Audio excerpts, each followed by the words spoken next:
बहुत स्वागत है आप सबका आपके यूट्यूब चैनल में स्टडी विथ मी में। और ये वैकेंसी आ रखी है DSSB में वैकेंसी, इसके बारे में डिटेल में देखेंगे। मतलब कि Delhi subordinate service selection board में वैकेंसी है, इसे शॉर्ट में क्या कहते हैं DSSB। ठीक है, तो इसमें वैकेंसी आ रखी है, आप देख सकते हैं government of and city of Delhi.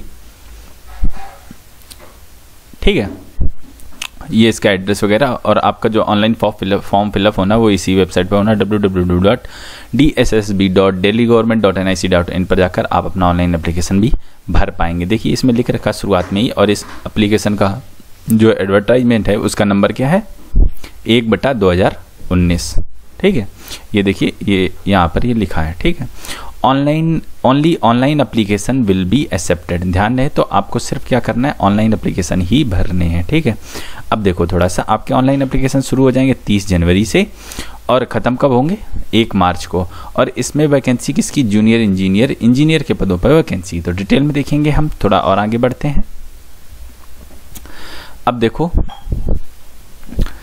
Post code आपके सामने लिखे हैं, इन्हें थोड़ा ध्यान रखिएगा। एक वाले पोस्ट कोड 1/19, 2/19, 3/19, 4, 5, 6, 7, इस तरह 7 तरह के पदों पर वैकेंसी है। ठीक है, तो क्योंकि सिलेबस अलग अलग हो जाएंगे आपके 1 और 2, इन दोनों पोस्ट कोड वाले बच्चों के लिए सिलेबस थोड़ा अलग है और बाकियों के लिए सिलेबस करीब करीब सेम हो जाता है। ठीक है, मैं जनरल सिलेबस की बात कर रहा हूँ। तो अब देखेंगे नेम ऑफ द डिपार्टमेंट आपका MCD रहेगा इन दोनों का, और इधर भी आपका MCD रहेगा और इधर से ND, MSc, DUSIB और DUSIB ये डिपार्टमेंट में आपकी जॉब रहेगी। ठीक है, क्लासिफिकेशन अब आपके ग्रुप बी की जॉब रहेगी इन दोनों पोस्टों पे। मतलब कि एक ग्रुप बी की एक रिपोर्टेड जॉब हो जाती है आपकी, एक अच्छी पेमेंट 4600 ग्रेड पे की नौकरी, आपकी वेतन करीब नहीं तो 50,000 रुपये से या इससे ऊपर आपकी पेमेंट करीब रहने वाली है। ठीक है, तो ग्रुप बी का आप इन 2 पोस्टों की नौकरी रहने वाली है। इसमें देखेंगे थोड़ा सा, इसमें 7 पोस्ट हैं इलेक्ट्रिकल असिस्टेंट इंजीनियर के लिए और 13 पोस्ट हैं असिस्टेंट इंजीनियर सिविल के लिए। ठीक है, तो थोड़ी पदों की संख्या भी कम है, लेकिन ये पद ज़्यादा बढ़िया वाले हैं, ज़्यादा मतलब पेमेंट मिली, ज़्यादा बड़ा ओहदा वाला पद है। ठीक है, इसके अलावा जो ये 3 से लगा के 7 तक आपके जो पोस्ट कोड की है, इसमें आपके ग्रुप सी के सारे पद हैं। आपकी पेमेंट करीब 35,000 रुपये पर मंथ के आसपास होने वाली है। आपकी सबकी ग्रेड पे 4200 की नौकरी आपकी होने वाली है। ठीक है, तो ये रही इसकी बात। और इसमें वैकेंसी थोड़ा देख लो, जूनियर इंजीनियर सिविल के लिए क्या है 103 वैकेंसी है, जूनियर इंजीनियर इलेक्ट्रिकल के लिए 20 वैकेंसी है, जूनियर इंजीनियर सिविल के लिए 33 वैकेंसी है, जूनियर इंजीनियर सिविल के लिए 61 वैकेंसी है। लेकिन आपके डिपार्टमेंट अलग है ना, इसलिए तो देखो सिविल वाले यहाँ भी सिविल वाली भर्ती, यहाँ भी सिविल वाली भर्ती, लेकिन दोनों के डिपार्टमेंट अलग है तो इसलिए भर्ती हो रही है आपकी। ठीक है, जूनियर इंजीनियर इलेक्ट्रिकल के लिए आपकी 27 वैकेंसी। तो इस तरह वैकेंसी का कुछ डिवाइड किया गया है, मैंने आपको इसमें बता दिया। अब थोड़ा सा और आपको बताएंगे, ये ऑनलाइन एप्लीकेशन इस वेबसाइट पे जाकर भर सकते हैं www.dssb.online.nic.in पर जाकर आप अपना ऑनलाइन एप्लीकेशन भर पाएंगे। 1 मार्च 2019 के पहले इसमें आप अपना ऑनलाइन एप्लीकेशन भर दीजिएगा। ठीक है, अब हम थोड़ा सा और देखें, क्योंकि इस फॉर्म में हम सारी की सारी देखने वाली डिटेल्स, आपके एग्जामिनेशन प्रोसेस वगैरह भी क्या होने वाला है, तो सारी चीज़ें हम कवर करेंगे। तो आप हमारे साथ बस चलते रहिए, हम सारी चीज़ें इसमें कवर कर लेंगे। ठीक है, अब देखो जो आपका पोस्ट कोड 1/2019 था, 1/2019 नहीं 1/19 था पोस्ट कोड, उसमें आपकी वैकेंसी कितनी थी 7 वैकेंसी थी। अब देखो इसके लिए इसेंशियल आपकी एजुकेशन क्वालिफिकेशन की बात करेंगे तो इसेंशियल क्या होनी चाहिए, आपके पास डिग्री होनी चाहिए इलेक्ट्रिकल इंजीनियरिंग की। ठीक है, और साथ में आपको डिजायरेबल कुछ नहीं, इसे हटा दो। अब एक्सपीरियंस की बात करें तो आपके पास 2 साल का एक्सपीरियंस भी होना चाहिए और आपकी 4600 ग्रेड पे की नौकरी है। ठीक है, आपकी उम्र सीमा जो है ना 32 साल से ज़्यादा नहीं होनी चाहिए।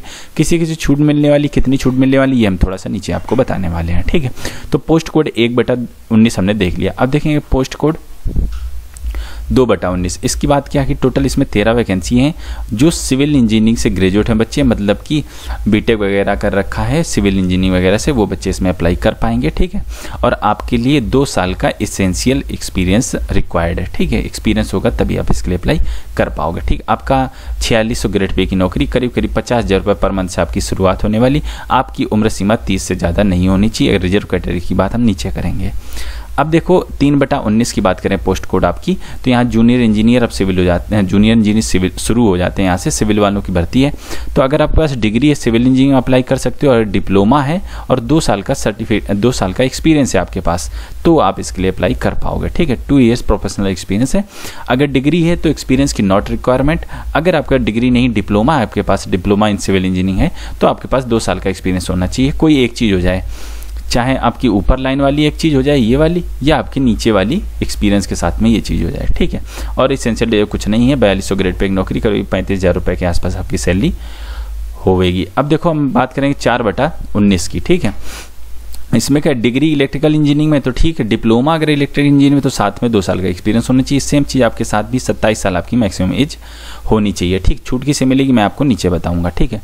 पोस्ट कोड 5/19 की बात करेंगे, जूनियर इंजीनियर सिविल NDMSC में आपकी पोस्ट रहने वाली। आपके पास क्या होना चाहिए, 3 साल का डिप्लोमा होना चाहिए इन सिविल इंजीनियरिंग में, तो आप इसके लिए अप्लाई कर पाओगे। और इसमें कोई एक्सपीरियंस वगैरह नहीं मांगा गया, सिर्फ डिप्लोमा वाले बच्चे इसके लिए अप्लाई कर लेंगे, ठीक है। कोई एक्सपीरियंस की इसमें बात नहीं हुई है। तो ये कौन सा है बिना एक्सपीरियंस वाला, जूनियर इंजीनियर सिविल, डिप्लोमा वाले बच्चे, 3 साल के डिप्लोमा वाले बच्चे सिविल वाली इसमें अप्लाई कर पाएंगे, ठीक है। आपकी 4200 ग्रेड पे आपकी 35,000 के आसपास आपकी सैलरी रहेगी। 18 से 30 साल आपकी उम्र होनी चाहिए, ठीक है। तो अब थोड़ा सा और आगे देखेंगे, 6/19 जो है इसमें क्या है, जूनियर इंजीनियर सिविल DUSIB में आपकी पोस्ट रहेगी। आपका डिप्लोमा होना चाहिए सिविल इंजीनियरिंग में 2 साल का एक्सपीरियंस में, या फिर आप ग्रेजुएट होने चाहिए सिविल इंजीनियरिंग में, ठीक है। और कुछ इसमें चीज़ की जरूरत नहीं, 4200 ग्रेड पे की नौकरी, आपकी 18 से 27 साल आपकी उम्र होनी चाहिए। अब थोड़ा सा और आगे देख लो, 7/19 जो कि अंतिम है, इसमें जूनियर इंजीनियर इलेक्ट्रिकल इन DUSIB में आप बनाए जाएंगे। डिप्लोमा होना चाहिए 2 साल का एक्सपीरियंस साथ में, या फिर ग्रेजुएट होने चाहिए, आप इलेक्ट्रिकल मैकेनिकल से अप्लाई कर लोगे। 4200 ग्रेड पे एक नौकरी, 18 से 27 साल आपकी उम्र होनी चाहिए, ठीक है। तो ये बात रही इन सारी चीज़ों की, ठीक है। ऑनलाइन एप्लीकेशन आपको भरनी है, मैं आपको पहले ही बता चुका हूँ, ठीक है। ऑनलाइन भरेंगे तो आपकी देखो फीस 100 रुपये आपसे फीस ली जा रही है, ठीक है। और देखो women candidate belonging to SC ST वगैरह जो बच्चे हैं are exempted from the application fee. जो वुमेन कैंडिडेट हैं, SC ST हैं और एक्स सर्विस मैन वगैरह हैं, फिजिकली हैंडीकैप्ड है, उन बच्चों के लिए कोई फीस इसमें नहीं देनी है, ठीक है। अब अपना से पुराना वाला कलम ले लेते हैं, क्योंकि वीडियो अब तेज़ी के साथ आगे बढ़ रहा है। अब देखो सिलेक्शन प्रोसेस जो कि सबसे इंपॉर्टेंट चीज़ है, इसमें क्या होगा, सबसे पहले आपका 1 टायर एग्जाम होगा, 2 टायर एग्जाम होगा, ठीक है। मतलब कि आपके 2 तरह के रिटन टेस्ट होंगे, ठीक है। फिर इसके बाद आपका होगा स्किल टेस्ट, ठीक है। ये इसके बाद बनेगी फाइनल वाली मेरिट लिस्ट, और उसमें अगर आपका नाम आ जाता है तो आप इसके लिए सिलेक्ट हो जाओगे, ठीक है। हम दोनों तरह के टायर की बात करेंगे, ठीक है। अच्छे से डिटेल में आपको सिलेबस भी बता देंगे, ईच एंड एवरीथिंग बता दें, ताकि आपको कोई दिक्कत ना हो। आपका देखो जो बेटा पेपर आएगा वो कैसा होगा, हिंदी और अंग्रेजी दोनों में आएगा, ठीक है। अब लेकिन जैसे अंग्रेजी का पेपर हो तो अंग्रेजी में आएगा ही, बाकी सारे जो भी रीजनिंग गणित हो गई सब्जेक्ट होगा ये आपका हिंदी और इंग्लिश दोनों में आएगा, ठीक है। तो ये बात इंपॉर्टेंट थी, इसलिए मैंने आपको बता दी। अब थोड़ा सा और आगे हम बढ़ेंगे, थोड़ा तो 2 टियर एग्जाम था, मैंने इसके बारे में आपको बता ही दिया, ठीक है। अब थोड़ा सा आगे बढ़ते हैं। अब देखो इसकी बात कर लेते हैं हम थोड़ा सा, जो आपका 1 टियर एग्जाम होगा उसमें क्या क्या आएगा। जो आपका 1 टियर एग्जाम होगा उसमें देखो ये सिलेबस लिख रखा है। 1 टियर एग्जाम में जो आपका आएगा syllabus, general awareness, general intelligence, arithmetic and Hindi language compression and English language compression, दोनों चीज़ें इसमें पूछी जाएंगी, ठीक है। अब देखो जनरल अवेयरनेस में क्या क्या आएगा, अगर मैं इसे डिटेल में बताऊंगा तो थोड़ा वीडियो लंबा बनेगा, मैं डिटेल में इसके नहीं जाऊंगा, मैंने आपको बता दिया। आप यही वीडियो पॉज करके देख सकते हैं क्या चीज़ें चल रही, इकोनॉमिक साइंस सर्वे वगैरह में क्या क्या आने वाला है, तो ये चीज़ें आपसे पूछी जाएंगी। अब देखो ये सेक्शन ए हो गया, और सेक्शन बी में आपका क्या होगा, आपका जो टेक्निकल नॉलेज है वो चीज़ें इसमें पूछी जाएंगी, ठीक है। अब जो 2 टायर हो गया उसमें क्या आएगा, 1 टायर के बारे में मैंने आपको बता दिया। अब जो 2nd टायर आपका चलेगा, 2 टायर में इसके एग्जाम होने वाले हैं, और 1 टायर में 2 सेक्शंस हैं, ठीक है। जैसे ऊपर मैंने आपको बताया, ये देखो सेक्शन इसका ए सेक्शन में ये चीज़ें आने वाली, ये सेक्शन ए है, काफ़ी कन्फ्यूजिंग है, ये सेक्शन ए है, सेक्शन ए में ये सब आने वाला है, ठीक है। थोड़ा सा रंगाई पुताई। और सेक्शन बी में आपका ये जो आपका टेक्निकल नॉलेज है ये पूछा जाएगा, और थोड़ा सा अंग्रेजी हिंदी वाली चीज़ें भी पूछी जाएंगी, मैं आपको बता दूंगा, ठीक है नीचे। तो ये हो गया। अब आते हैं हम 2nd टायर, जो आपका 2 टायर एग्जाम था उसमें क्या है, उसमें भी 2 पार्ट हो गए। जो पहला वाला पार्ट है वो आपके जो मैंने ये सब बताया है इसी की तरह इसमें आएगा, लेकिन जो टायर 2 है उसमें थोड़ा सा अलग चीज़ें आएंगी, उसके बारे में आपको नीचे बताऊंगा। ये देखो एक चार्ट बना हुआ है, पहले हम आपको चार्ट ही दिखा देते हैं, फिर उसके बाद में सिलेबस पे जाएंगे, सिलेबस सॉरी किसी और चीज़ पे जाएंगे। ये देखो ये जो मैं आपको बता रहा हूँ 1 टायर 2 टायर, ये किसके लिए मैं बता रहा हूँ, ये अभी मैं बता रहा हूँ जो आपका एक 1/19 और 2/19 वाले पोस्ट थी, मैंने सबसे ऊपर बताया था, पोस्ट कोड बताए थे। तो 1/19 और 2/19 के लिए जो टायर 1 होने वाला है वो 2 घंटे का आपका होगा, ठीक है। और टायर 1 में 200 क्वेश्चंस रहेंगे, 200 नंबर के रहेंगे, ठीक है। टोटल मार्क्स ये छप छोड़ो, ग्रांड टोटल 200 नंबर टोटल हो गया, ठीक है। सेक्शन ए में क्या आएगा आपका, MCQ ऑफ 1 मार्क का आएगा, general awareness, general intelligence, reasoning, arithmetic, ये चीज़ें मैं ऊपर आपको बता चुका हूँ, ठीक है। Test of English language and comprehension, ठीक है, और numerical ability and test of Hindi language and comprehension 20-20 marks से, टोटल 100 मार्क्स ऐसे करके। तो सब 4 चीज़ें हैं, तो ऐसे करके बराबर बराबर नंबर में बांट दिया, टोटल 200 नंबर में आपका ये सब चीज़ें हो गई, ठीक है। ये हो गया टायर 1। टायर 1 में 2 सेक्शन थे, सेक्शन ए और सेक्शन बी। अब जो सेक्शन बी है उसमें क्या आएगा, सब्जेक्ट का नॉलेज, आपने जो सिविल, मैकेनिकल, सिविल, इलेक्ट्रिकल जिससे कर रखा है उससे क्वेश्चन होंगे, ऑब्जेक्टिव टाइप के होंगे, 100 नंबर के होंगे, ठीक है। तो ये बात इसकी होगी। अब हम थोड़ा सा नीचे कर दें इसे ताकि आपको और अच्छे से दिखाई दे, ठीक है। ये हम बात कर रहे हैं अभी पोस्ट कोड 1/19, 2/19। तो 1/19 और 2/19 के टायर 1 एग्जाम हमने देख लिया, ठीक है। अब 1/19, 2/19 का टायर 2 एग्जाम भी देख लेते हैं। ये कैसा होगा, 3 घंटे का आपका होगा, ठीक है। तो टियर 2 हम देखेंगे तो 3 घंटे का ये होगा, 200 क्वेश्चंस रहेंगे, 200 मार्क्स रहेंगे, ठीक है। तो इस तरह, और आपका सब्जेक्ट वाला भी अलग से होगा 50 मार्क्स का, वो आपका अलग है। डिस्क्रिप्टिव टाइप का ये क्वेश्चन इसमें अलग से थोड़ा सा होने वाला आपका, डिस्क्रिप्टिव ये अलग से क्वेश्चन होंगे। बाकी ऑब्जेक्टिव पुराना वाला जैसे ये ऑब्जेक्टिव था, ऐसे ये ऑब्जेक्टिव थोड़ा सा इसका लेवल टफ हो जाएगा, लेकिन 50 नंबर का ये अलग से आपसे जुट गया। डिस्क्रिप्टिव आपका ऐसे वगैरह इसमें लिखवाया जाएगा। इस तरह टोटल मार्क्स आपके 250 हो गए। ये हम बात कर रहे हैं 1/19, 2/19 के टायर 2 एग्जाम की, ठीक है। बाकी पोस्ट कोड की बाद में हम बात करेंगे, नीचे बात करने वाले हैं। तो इसमें पार्ट 1 होगा सब्जेक्ट क्वालिफिकेशन आपका, 200 नंबर के पूछे जाएंगे, ठीक है। जो आपने सिविल या इलेक्ट्रिकल जो भी पढ़ रखा है तो उससे रिलेटेड क्वेश्चंस होंगे आपके। इसके बाद पार्ट 2 जो आपका होगा उसमें एसे इन इंग्लिश पूछा जाएगा और लेटर राइटिंग आपसे पूछा जाएगा। 50 नंबर का एसे आपका 30 नंबर का, और आपका जो है लेटर राइटिंग वो 20 नंबर की रहेगी, ठीक है। तो ये बात हो गई आपके 1/19 और 2/19 के पोस्ट कोड के बारे में। अब हम थोड़ा बाकी जो बचे हैं उनके बारे में थोड़ा सा देख लेते हैं।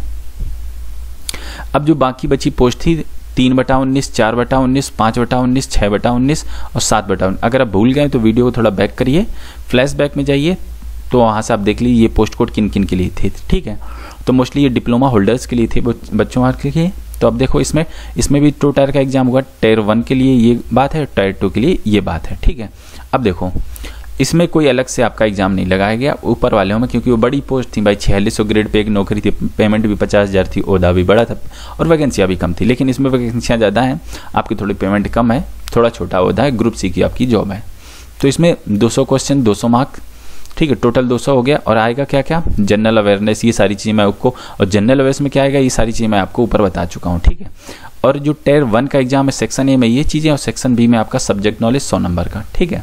अब टायर 2 की बात कर लें इन्हीं पोस्ट कोड के बारे में, तो 200 का रिटर्न मार्क्स हो गया, टोटल 200 हो गए। और जो पार्ट ए है उसमें क्या आएगा आपका, जो आपका पेपर है, जो आपका सिविल या इंजीनियरिंग इलेक्ट्रिकल जो पढ़ रखा है 150 क्वेश्चन उससे होंगे, और इंग्लिश लैंग्वेज कंप्रहेंशन से 50 क्वेश्चन इसके पूछे जाएंगे। भाई काफ़ी अच्छे से मैंने डिस्कस किया है, उम्मीद करता हूँ आपको समझ में आ गया होगा, ठीक है।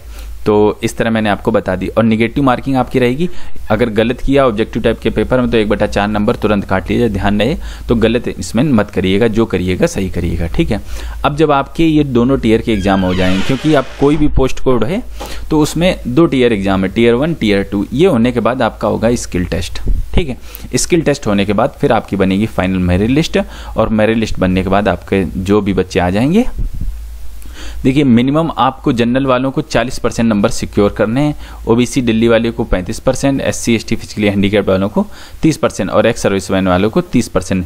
मतलब जब आप मिनिमम इतने मार्क्स सिक्योर करेंगे तभी आपको मेरिट लिस्ट में लाया जाएगा, वरना आपके लिए मेरिट लिस्ट ही नहीं बनाई जाएगी, ठीक है। तो दोनों में आपको इतना इतना सिक्योर करना पड़ेगा नंबर, ठीक है। और इसके बाद फिर आपका होगा स्किल टेस्ट, ठीक है। स्किल टेस्ट हो जाएगा, और स्किल टेस्ट में जो बच्चे आ जाएंगे फिर उसके बाद में आपकी बनेगी फाइनल मेरिट लिस्ट, ठीक है। तो इसके बाद मेरिट लिस्ट बनेगी, जो बच्चे उस मेरिट लिस्ट में आ जाएंगे तो बस वो लोग सिलेक्ट हो जाएगा। हम थोड़ा आपको एज के बारे में और बता दें, जो मैंने स्किप कर दिया था। एज के बारे में कुछ ये है। एलिजिबिलिटी क्राइटेरिया, भारत का कोई भी नागरिक इसमें अप्लाई कर पाएगा, ठीक है, किसी भी राज्य के, वो कहीं से भी आप इसमें अप्लाई कर पाओगे, ठीक है। रिजर्वेशन बेनिफिट ये देख लो कि अगर आप SC ST 5 साल की छूट है, ठीक है, OBC दिल्ली के हो तो 3 साल की छूट है, फिजिकली हैंडीकैप 10 साल की छूट है, फिजिकली हैंडीकैप SC ST 15 साल की छूट है। डिपार्टमेंटल कैंडिडेट आपके हैं, अगर आप दिल्ली में जॉब करते हैं तो आपको 5 साल की छूट रहेगी, ठीक है। तो इस तरह आपकी छूट है कुछ। अगर आप स्पोर्ट्स पर्सन तो 5 साल की छूट रहेगी, एस सर्विस मैन तो 3 साल की छूट रहेगी, physically handicap disabled defence services personal, अगर आप फौज में रहे और डिसेबल्ड हो गए, मतलब चोट वोट कुछ ऐसी लगी है, तो आपको 45 साल तक की छूट रहने वाली है। विडोज डाइवर्स वुमेन, और तो आपके लिए जो है ना करीब करीब 35 साल की उम्र तक आप इसमें अप्लाई कर पाएंगे। तो इस तरह मैंने आपको रिजर्वेशन के बारे में भी आपको बता दिया, ठीक है। और बाकी एग्जामिनेशन की बात मैं आपसे पहले ही बता चुका हूँ। ये देखो काफ़ी अच्छे से रंगा पुता है, मैंने अच्छे से डिस्कस किया है। तो उम्मीद करता हूँ ये सारी चीज़ें आपको समझ में आ गई। हम आपसे मिलते हैं किसी अगली वीडियो में किसी नई वैकेंसी के साथ में, तब तक के लिए वंदे मातरम।